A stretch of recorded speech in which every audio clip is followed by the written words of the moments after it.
Oh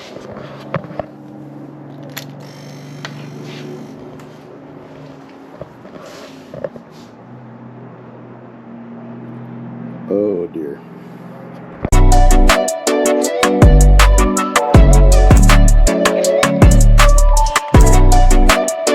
You guys, welcome back to the YouTube channel of Phantom Rider 698. I am the Phantom Rider, and in front of me right now is Shadow the motorcycle. And as you guys saw in the first part of the video, Shadow has a black eye. The low beam on Shadow has gone out.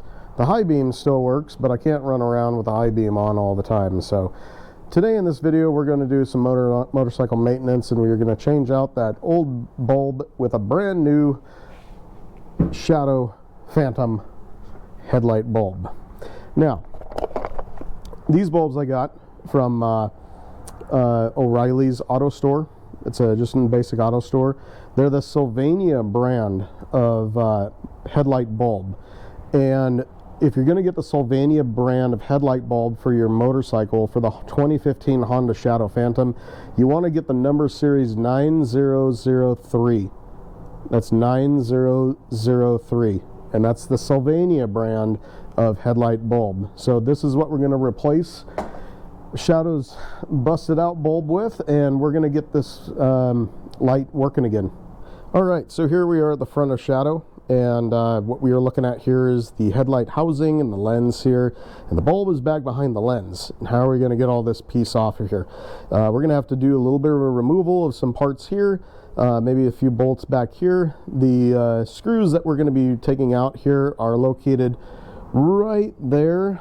I have some old screws in there that are holding this old housing unit into place. So what we're going to do here is we're going to take that old part out, and we're also going to replace it with this part. And this is the brand new housing, I don't know, ring that goes on the outside. This part, basically right here, it's going to go on the outside right next to the lens, holding the lens into place. Here's the model number part for that, if you guys are interested in looking that up. But this is what we're going to replace, and we're going to get that new bulb into the lens, and we're going to have a new light. Essentially what I did here was I removed two of the bolts back here. There's a bolt here that would go normally in this spot here.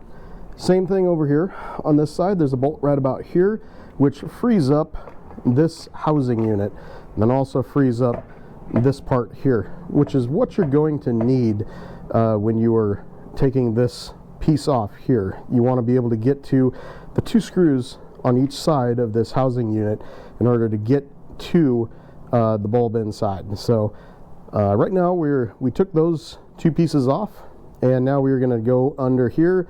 We're going to rotate this guy in such a way where we can access these screws, what you see like right there. So I'm going to take these guys off, and there's another one on the other side here. Those two, and then this whole frame is just going to come apart, and we're going to be able to get that headlight out of there. Now we remove the two screws that are down there. I put these two screws in there a long time ago. They are not stock by Honda. They are just screws that I put in that worked better for me in my situation. So it was pretty easy for me to put those in. Helps me take them out a little bit quicker. I can use this guy right here, this DeWalt ratchet. Works really good. I love this tool, as I do most of my DeWalt tools. But now this frame, this housing unit is off, and now we can remove, and now we have access to the bulb. Now when you're in the housing unit itself, it's always good to make sure you check all your connections and make sure everything is right on the inside, which in this case everything looks good. There doesn't look to be any kind of corrosion, no burnouts. So what we're going to do is we're going to go ahead and replace this bulb right here, and what we're going to do is we're going to go here and we're going to push down on this lever right here. This is a little wire spring that locks this bulb into place. So we're going to push it down, pull it out, and now we have access to the bulb. Be careful, because once you do that, this whole housing unit comes out. So you don't want to do that and then drop this sumbitch on the ground and break the glass on the front here. then you're replacing the whole damn thing, and you don't want to do that. So now we have access to the bulb, and we're just going to pull the old bulb out and put the new one in. Since this one doesn't matter too much, I don't care if I get my man hands on this thing and get grease all over it. But if you can see there, it certainly does appear like there is a burnout up at the top here. Some of the glass at the very top looks like it's smoked out. So yeah, looks like we're gonna have to definitely replace this guy.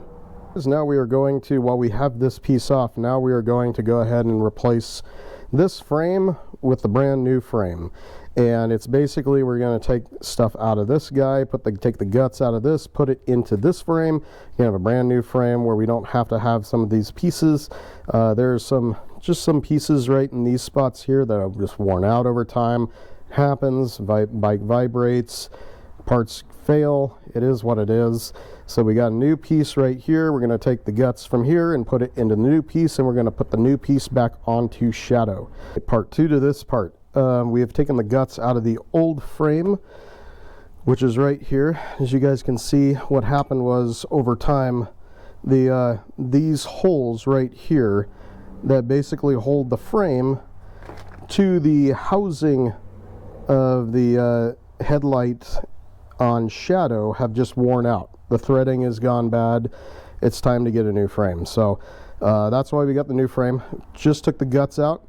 All that's really holding the guts in are just these two pieces, and then that little plastic piece that holds on to this spring and this screw that's in this spring that adjusts the headlight bulb. So we're going to go ahead and put this guy back into here. We're going to put it all together, and then we'll be back in just a minute.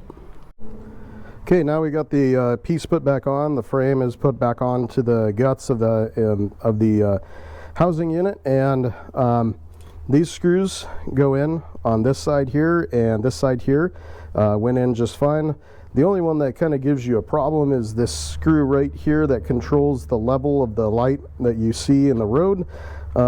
Whether that's you lift the bulb light up or bring it down to get more of the road. This spring can be a real tricky thing to get back into place, but it is back in place, and we're going to go ahead and take that plastic piece, this guy right here, and put him back on top here, and then we will go ahead and put the bulb back into the housing unit here and get that all squared away, and then we are going to put it all back together.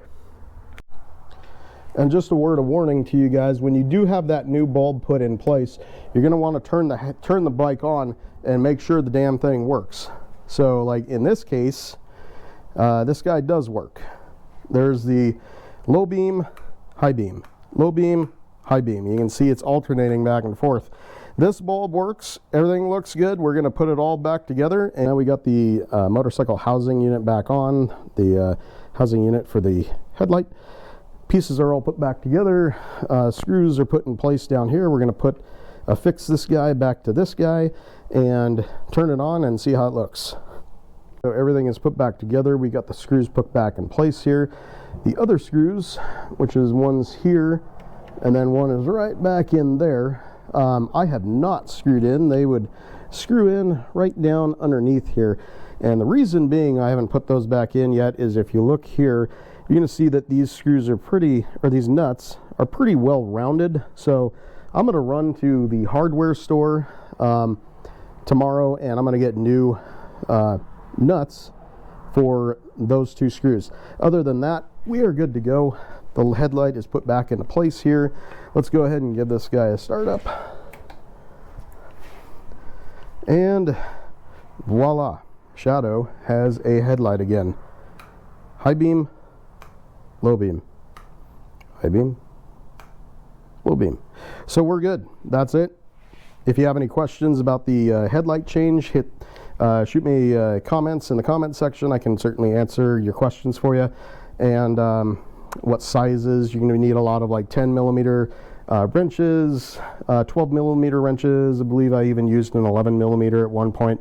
But that's, and then 8 millimeter you may want to have on hand as well. Other than that, you guys, that is all that I got for you in this video. Hit that like, comment, subscribe, and I'll see you guys in the next video. Take care.